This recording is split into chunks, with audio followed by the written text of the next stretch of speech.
শুনতে খুব খারাপ লাগলেও আহ, আমরা জানি যে ধর্ষণ মামলায় অভিযুক্ত একজন ব্যক্তিকে বিদেশে নিয়োগ দিয়ে পাঠিয়ে দেওয়ার ক্ষেত্রেও তার একটি বড় ভূমিকা ছিল। তার এই সম্পদ বাড়ার ক্ষেত্রে সরকারি নিশ্চয়ই ইন্ধন আছে।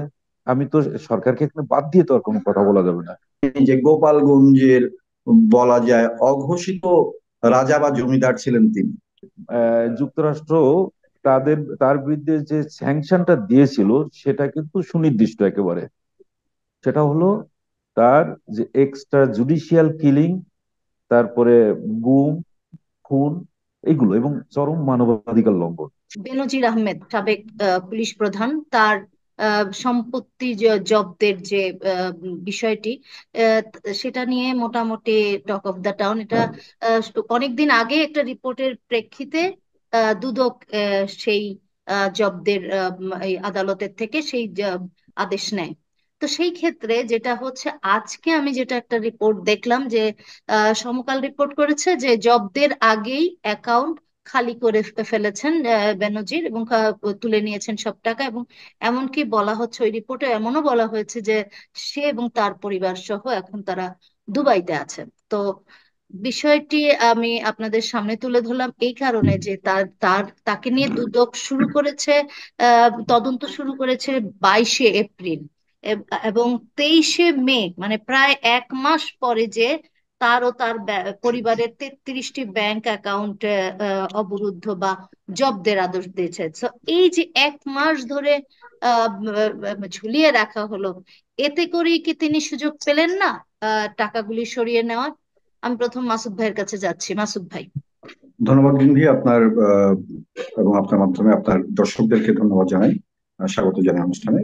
আহ, আসলে হয় কি যে একটি বিষয়ে কাজ করে যে আমরা জানি আমাদের আদালতের দীর্ঘসূত্রিতা আছে, আমাদের প্রশাসন যন্ত্রের দীর্ঘসূত্রিতা আছে, এই ধরনের নানান ঘটনা আছে। আবার একই সাথে এটা বলতে হয় যে একটি মানুষ রাষ্ট্রের কর্মচারী ছিলেন, তিনি যখন হাজার হাজার কোটি টাকার মালিক হয়ে যান, যে পথেই হোক সে পথে নিশ্চয় আমরা পরে আলোচনা আসবো, তো যিনি রাষ্ট্রের কর্মচারী বা কর্মকর্তা হিসেবে এই হাজার হাজার কোটি টাকার মালিক হন, তার মেধা নিঃসন্দেহে আপনার আমার চাইতে অনেক বেশি। সেটা ইতিবাচক নেতিবাচক ভাবে ব্যবহার করছে সেটি পরের ইস্যু।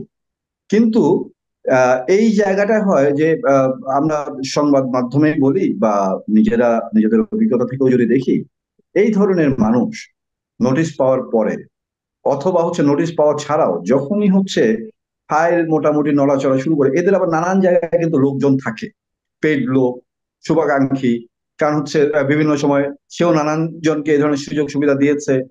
এই বেনজির আহমেদের কথা, একদম নিজেদের প্রফেশনের কথা যদি বলি, শুনতে খুব খারাপ লাগলেও আহ, আমরা জানি যে ধর্ষণ মামলায় অভিযুক্ত একজন ব্যক্তিকে বিদেশে নিয়োগ দিয়ে পাঠিয়ে দেওয়ার ক্ষেত্রেও তার একটি বড় ভূমিকা ছিল। তো এই খুব স্বাভাবিক কারণে যার ক্ষেত্রে এই ধরনের ভূমিকা থাকে, তিনিও নিশ্চয়ই আবার নানান সূত্রে পাওয়া তথ্যগুলো আবার বেনজির আহমেদকে দিবেন, এটাই স্বাভাবিক। তা নানান ঘাটে ঘাটে হচ্ছে এদের লোক থাকে, শুভাকাঙ্ক্ষী, টাকা পয়সা লেনদেন ইত্যাদি ইত্যাদি। তো সেই জায়গা থেকে হচ্ছে আহ, এটি আরেকটি বিষয় হতে পারে যে দুদকে অথবা হচ্ছে আপনার ব্যাংকে নানান জায়গায় তার লোক আছে, এটা আমি আসলে বিশ্বাস করতে চাই না একজন নাগরিক হিসাবে। কিন্তু ধরে নিতে হয় যে আসলে লোক আছে তার, নয়তো গোপন তথ্যগুলো সে পাবে কি করে। আবার দীর্ঘদিন তিনি র্যাব এবং পুলিশের মতো দুইটি প্রতিষ্ঠানের প্রধানের দায়িত্ব পালন করেছেন। তো তার এই জায়গাগুলো খুব শক্ত। তো সেই জায়গা থেকে আবার আমরা জানি যে গোপালগঞ্জের বলা যায় অঘোষিত রাজা বা জমিদার ছিলেন তিনি শেষ সময় পর্যন্ত। যে কারণ তার অধিকাংশ আহ জায়গা জমি গোপালগঞ্জের মালিক এখন আসলে তার। জব্দ করা হয়েছে এই তালিকাটাও যদি আমরা একটু দেখি, সেখানেও জমির দলিল আছে 119টি। তাহলে কত হাজার একর জমি তার দখলে আছে, হুম। বা সেই যে তার রিসোর্ট হুম। শত শত হাজার হাজার একর জমির উপরে। তো সবকিছু মিলে এই সবকিছু মিলে আসলে তাকে পালিয়ে যাওয়ার সুযোগ করে দেওয়া বা তাকে পাচারের সুযোগ করে দেওয়া, ব্যাংক থেকে টাকা তুলে নেওয়ার সুযোগ করে দেওয়া, আসলে কিন্তু সুযোগ করে দেওয়ার দরকার হয় না। আমাদের রাষ্ট্রটা সেই ব্রিটিশ শাসন আমল থেকেই এমন ভাবে বেড়ে উঠেছে যাতে এই জায়গাগুলো আপনার তৈরি হয়ে যায়।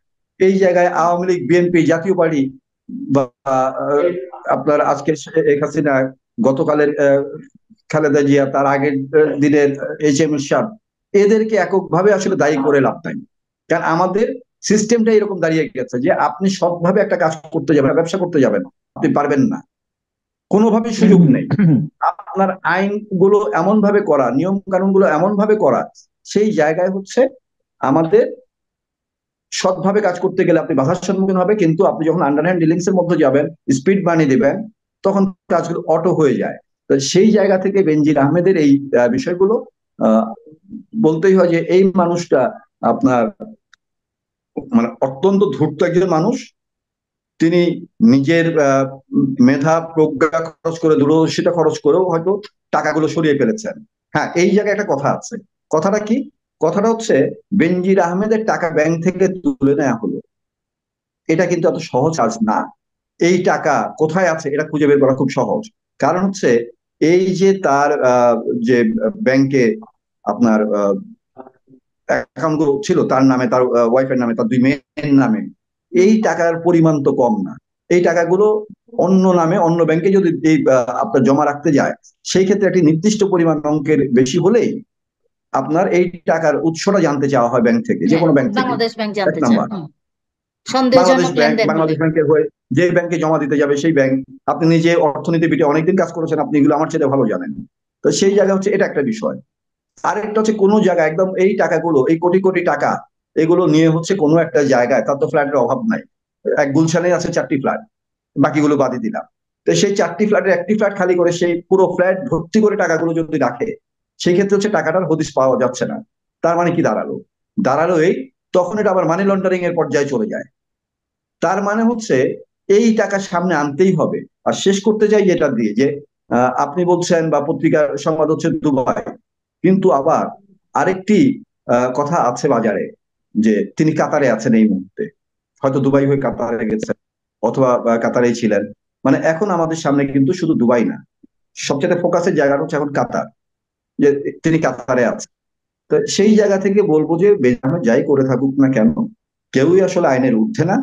কারণ আমরা দেখেছি যে আহ, সাবেক রাষ্ট্রপতি প্লাস হচ্ছে স্বৈরাচার সরকারের প্রধান এরশাদ, তাকে জেল খাটতে হয়েছে। আমরা দেখেছি যে বেগম খালেদা জিয়া কারাগারে আছেন। আমরা এই বেনজির আহমেদের মামলা দেখলাম যে সরকারের এই জায়গাটায় হচ্ছে আহ, প্রচন্ড প্রভাবশালী ক্ষমতাবান আরেকজন মানুষ, কিন্তু সরকারের দিক থেকে তো কিন্তু ছাড় দেওয়া হয় নাই। তো এই যে বিষয়গুলো, তো সেই জায়গা থেকে সরকারের আমরা অনেক এমপি মন্ত্রীকেও দেখেছি, তারাও হচ্ছে দুদকে হাজিরা দিতে হয়েছে। তো সব কিছু মিলিয়ে ক্ষমতা চিরস্থায়ী না, এবং এই ক্ষমতা প্রভাব বিস্তার করে এই জায়গাগুলোতে আসলে টিকে থাকাটা খুব কঠিন। একদিন না একদিন বিচারের আওতায় আসতেই হবে, বিচারের মুখোমুখি হতে হবে। এবং এই জনগণের টাকা নিশ্চয়ই আমি বিশ্বাস করি বেনজির আহমেদ যেই কোটি কোটি বা শত হাজার কোটি টাকা যেগুলো হচ্ছে নিজের কুক্ষিগত করেছেন, এই জনগণের টাকাগুলো জনগণের কাছে আবার ফেরত আসবে, এটা আমি বিশ্বাস করি। ধন্যবাদ আপনাকে। আমি একটু কাগজি ভাইয়ের কাছে যাচ্ছি। কাগজি ভাই, আপনি মাসুদ ভাইয়ের কথা শুনলেন, রহমান মুস্তাফিজ ভাই। তারপরে আপনি আমার প্রশ্ন শুনেছেন, আপনি নিউজটা জানেন, আপনার বক্তব্য জানতে চাচ্ছিলাম। হ্যাঁ, ধন্যবাদ রিনবি এবং আমার সমালোচক। তো আজকে এই রিপোর্টটা দৈনিক সমকালে করেছে যে তার এই জব্দ করার নোটিশ যাওয়ার আগেই বেনজির আহমেদ তার সমস্ত টাকা তুলে নিয়ে গেছেন। কোথায় নিয়ে গেছেন এখন সেইটার ব্যাপারে কিছু বলতে পারে নাই। আর একটু আংশিক ভাবে বলেছেন যে দুবাইতে চলে গেছেন তার পরিবার পরিজন নিয়ে। আর মুস্তাফিজ রহমান মুস্তাফিজ তো আবার একটু বললো যে কাতারেও গেছেন। তো এখন দেশের বাইরে গেলে যে কোনো জায়গায় যেতে পারে, এইটা একটা উম, মানে তার এখন বাইরে বাইরে থাকতে হবে মূলত। হয়তোবা মনে হচ্ছে যে বিচারের এই যে বিচার এবং তদন্ত, এই দুটো বিষয় সে এড়িয়ে যেতে চাচ্ছে এখন যা মনে হচ্ছে। আচ্ছা, সেটা যাক, কিন্তু একজন আহ, সারা জীবন চাকরি করে যে পরিমাণ টাকা, সে তো আর চাকরি জীবনেই টাকাগুলো বানিয়েছে, এর পরে তো আর বানায়নি, অবসরে যে বানায়নি, বানিয়েছে টাকাগুলো সব তার চাকরি জীবনে। একজন মানুষ যতই কত বড় হতে পারে, তার যে এক একটা সম্পদের হিসাব দেখা যাচ্ছে যে যেমন এই যে সাবানা রিসোর্ট যেটা গোপালগঞ্জে, সেখানেই আছে তার 1400 বিঘা জমি, 1400 বিঘা জমির উপরে তার এই রিসোর্ট।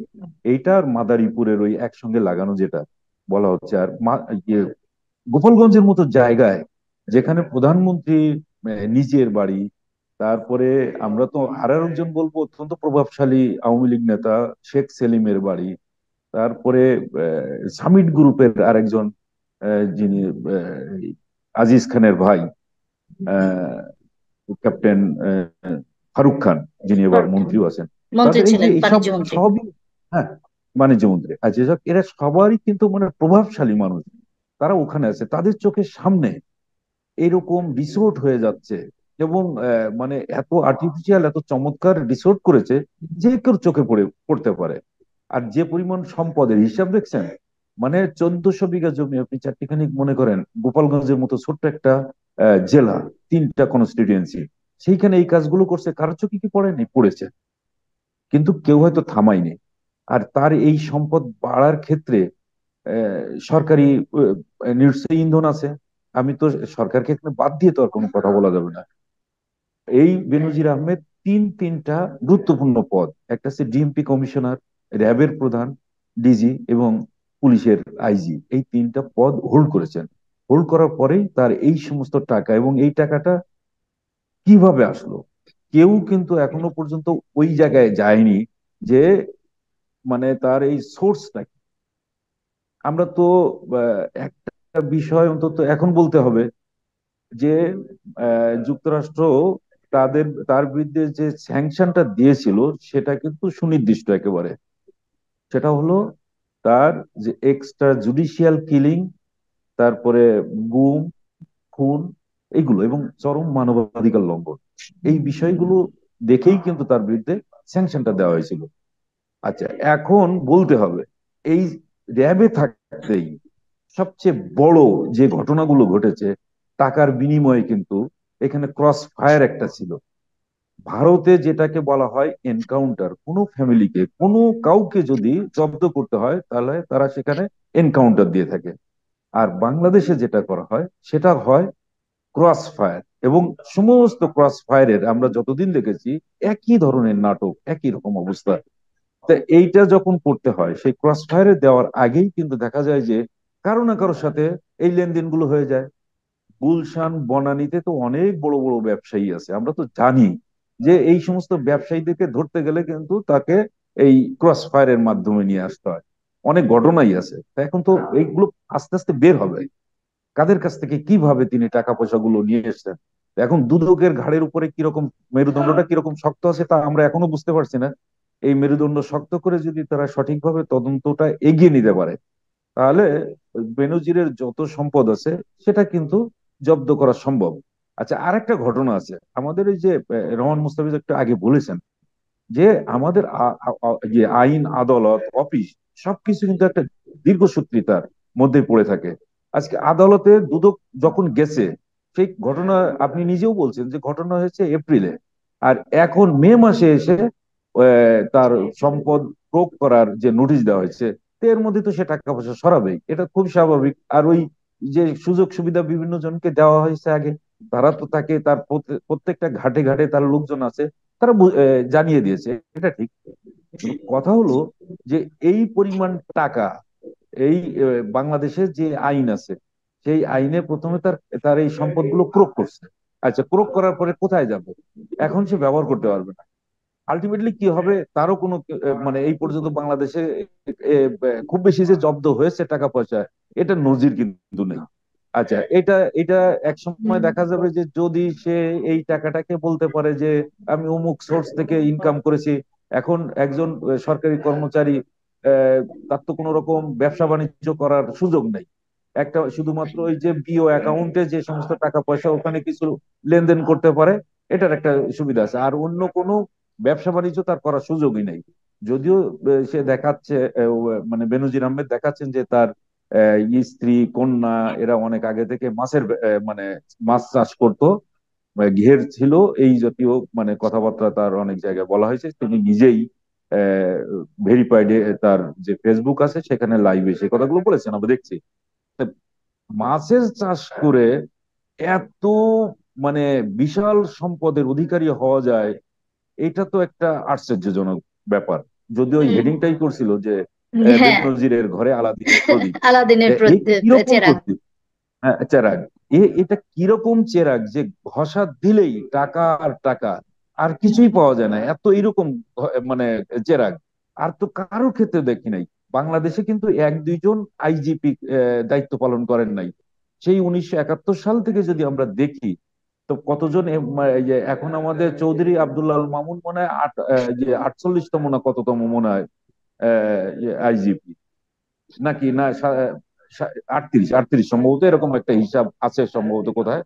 তো এই আহ, এর মধ্যে তো মানে বহু আইজিপি কাজ করে গেছেন, দায়িত্ব পালন করে গেছেন। বেশিরভাগ কিন্তুই দেখা যাচ্ছে আইজিপি দের কিন্তু একটা সুনাম থাকে। কেননা তার যে সুনামের রাখতে হয় এই কারণে, তিনি যদি সঠিক না থাকেন, সৎ না থাকেন, তাহলে তার প্রভাবটা কিন্তু এই বাহিনীর পুরা উপরে যে বাহিনীর পড়ে। উপরে পড়ে। আর পুলিশ পুলিশ পুলিশ মানেই কিন্তু আমাদের দেশে একটা মানে সবসময় বলা হয়ে থাকে মাছের রাজা ইলিশ আর চাকরির রাজা পুলিশ। এটা হুম। কেন বলা হয়? মানে সবচেয়ে ঘুষ দুর্নীতি যা কিছু হয়, আমাদের টিআইবিও একবার কিন্তু বের করছিল, ঘুষ দুর্নীতির চরম জায়গাটা হচ্ছে পুলিশ। আর পুলিশের সঙ্গে মানুষের সরাসরি সংযোগ, এই বিষয়টা কিন্তু আমরা জানি। তো এই বেনজির কিন্তু আগে তার বিভিন্ন সময় এমন ভাবে বক্তব্য দিয়ে আসছে যে বলছে যে এই পুলিশ বাহিনীতে দুর্নীতি করার কোনো সুযোগ নাই। দুর্নীতির বিরুদ্ধে জিহাদ ঘোষণা করছেন, জিহাদ ঘোষণা না, যুদ্ধ ঘোষণা করছেন। জিহাদ আবার ওই যে মৌলবাদী শব্দ, এই জন্য উনি আবার এই জিহাদ ঘোষণা বলেন না, উনি বলেছেন যুদ্ধ ঘোষণা করা হয়েছে। আর কেউ যদি দুর্নীতি করতে চায় সে যেন পুলিশ বাহিনীতে না আসে। এটা তার হচ্ছে অত্যন্ত চমৎকার বক্তৃতা, অনেক বক্তৃতা তার দেওয়া আছে এই ধরনের। আর খুব সুন্দর চেহারা, বলেন, কথাও বলেন খুব মানে স্পষ্ট বাংলায়, ভালো বাংলায়, ইংরেজি বাংলা দুই ভাষায় তার বক্তৃতা খুব ভালো। তো এইরকম একটা সুচতুর মানুষ মানে দিনের পর দিন এই প্রশাসনের নাকের ডগায় বসে এত সম্পদ করে গেছে। আরেকজন খুব সুন্দর মানুষ, এই সুন্দর চেহারার মানুষ কিন্তু এই যে পিকে হালদারও করে গেছে।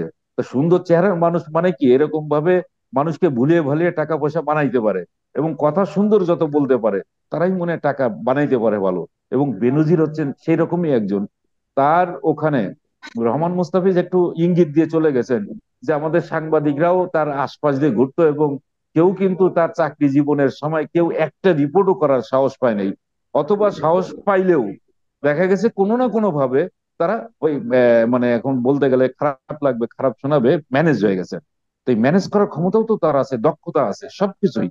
আর এই তিনটা বাহিনীতে, তিনটা পদে যে ব্যক্তি কাটায় আসতে পারে, তার উপরে যেমন সরকারে এখন শুধুমাত্র যে বেনজিরকে দোষারোপ করবে তা হবে না কিন্তু, যারা বেনজির হয়ে ওঠার ক্ষেত্রে ভূমিকা রেখেছেন তারাও কিন্তু কম দায়ী না। এবং এই সেই। সরকারও এই বেনজিরের জন্য খুব বেশি দায়ী হবেন, এটা কিন্তু পরিষ্কার কথা। তার কারণ হলো বেনজির সবসময় বলে থাকতো 2013, 14, 15-তে এই সরকারকে ক্ষমতায় আনার ক্ষেত্রে সবচেয়ে গুরুত্বপূর্ণ ভূমিকা পালন করেছে এই বেনজির। এবং পরে বলে থাকে যে তাহলে যাকে ক্ষমতায় নিয়ে আসে তার উপরে তো একটা প্যারালাল, সে যেমন সরকারকে ক্ষমতায় নিয়ে আসার জন্য সুযোগ সুবিধা, সেও এরকম অনৈতিক সুযোগ সুবিধা কিন্তু নিয়ে থাকে। আর এই অনৈতিক সুযোগ সুবিধাগুলো কিন্তু এই সময়ের মধ্যেই তিনি নিয়েছেন। তো আর এই এই এইগুলো অনৈতিক এই বেনজিরকে সুবিধা দেখেই নিয়েই বে- আসলে এত বড় সম্পদ যে গড়েছে এত বলে আমার টাকা মনে হয়। পয়সার যাই সমাদ হোক, আমি করেছেন। যেটা হ্যাঁ, এটা আরেকটু মনে। যেটা আরেকটু আপনাদের দুজনকেই বলতে চাচ্ছিলাম যে দেখা গেছে যে এর আগে রাজনীতিকরা মানে এরকম দুর্নীতি করে চলে গেছে দেশ থেকে, বা পিকে হালদারের কথা বলছেন তিনি গেছে। এখন যদি বেনজির সাহেব যে থাকেন, যদিও এখন পর্যন্ত এটা কনফার্ম নিউজ না, তো তারপর ধারণা করা হচ্ছে, তাহলে তিনি কি আর দেশে ফিরে আসবেন না, নাকি তিনিও এরকম পালিয়ে পালিয়ে বেড়াবেন? এই প্রশ্ন আমার একটা রয়েই এ- গেল। এইটা যখন যারা মানে এই দুদক যখন এই তদন্তে নামবে এবং তাকে আনার জন্য সব ধরনের আইন দুদকের হাতে আছে, এবং সেই আইন প্রয়োগ করলেই কিন্তু বেনজিরকে নিয়ে আসতে পারবে। আচ্ছা, এটা ধন্যবাদ, হচ্ছে আমি কথা। জানতাম না। হুম, ধন্যবাদ। আর আমি হুম। রহমান মুস্তাফিজ ভাইয়ের একটা বিষয়ে করছি, দৃষ্টি আকর্ষণ করছি, যে পাচারের কথা বলেছে যে ওনার টাকাগুলি ব্যাংক থেকে তুলে কোথায় রাখবে? বাসার ভিতরে। বাসার ভিতরে আসলে কি কেউ টাকা রাখে? হুন্ডি করেই তো দেশের বাইরে নিয়ে যায় পাচার করে টাকা। এবং এই পাচারের টাকা আবার বাংলাদেশে ফিরিয়ে আনার আসলে নজির ওই খালেদা জিয়ার ছেলের কোপর টাকায় আনা হয়েছিল। বাট আর কারো টাকা কিন্তু এই পর্যন্ত আনা যায় না। সেই বেগম পাড়া নিয়ে আমরা অনেক সমালোচনা করি, সেইখানকার টাকাও কিন্তু আনা যায় নাই। সো পাচারের টাকা আসলে আনা যাবে কিনা এই প্রশ্ন আমার রয়েই গেল। যাই হোক, ভবিষ্যৎ দিনগুলোতে আমরা দেখবো যে আসলে আমরা আশাবাদী না, হতে পারি আমি ওই যে এটা কতটা বাসায় রাখার রিয়েল কথাটা হয়। বলছিলাম যে আইনি জায়গা থেকে বলছিলাম যে ওই টাকাটা আমি ধরলাম ব্যাংকে রাখেনি কোনো। আবার এই মুহূর্তে এতগুলো টাকা একসাথে হুন্ডি করেও পাচার করা, কারণ বেনজির এখন হচ্ছে একদম লাইমলাইটে থাকা একটা মানুষ এই ইস্যুতে। তো সেই জায়গায় হচ্ছে কিছুদিনের জন্য এই টাকাটা কোথাও লুকিয়ে রাখা, সেই বুঝতে জায়গা পেরেছি। থেকে বলছিলাম যে যাই হোক, যদি এটা লুকিয়ে রাখে পরবর্তীতে এই আমরা এই বিষয়েও আইন নিউজগুলি আছে, নিশ্চয়ই বের করবো এটা মানি আমাদের লন্ডারিং এর সাংবাদিকরা। পর্যায়ে পড়ে যায়। হুম। যে এটা সেটাই। মানি লন্ডারিং যখন চলে যাবে, কারণ হচ্ছে যে টাকাটা কোথায় আছে, হ্যাঁ, তার মানে রাইট। পাচার হয়ে গেছে এই সেন্সে।